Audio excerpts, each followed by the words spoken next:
Something very harsh is going to be happen from Cambridge side.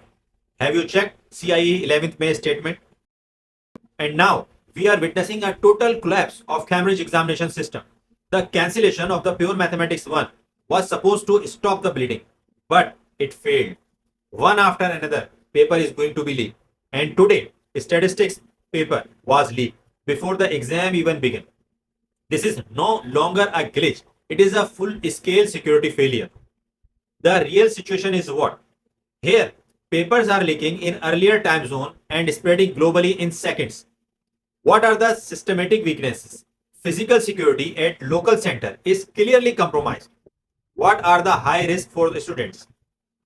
Based on current trend, we must be prepared for more paper cancellation because Cambridge is in damage control mode and your session is now officially in danger zone.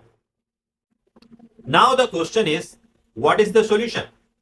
Cancelling paper is a temporary fix. If one paper will leak, you will cancel it, redo, reattempt. But Cambridge must urgently shift to computer-based testing with randomized question. The era of physical paper is over. Now, my dear student, it is very disheartening and frustrating to see your hard work devalued by leaks. But do not lose your focus. More cancellation may come and grading may shift radically, but your knowledge remains your own. Stay honest, stay prepared, and watch for official update. I wish a very best of luck for all of you.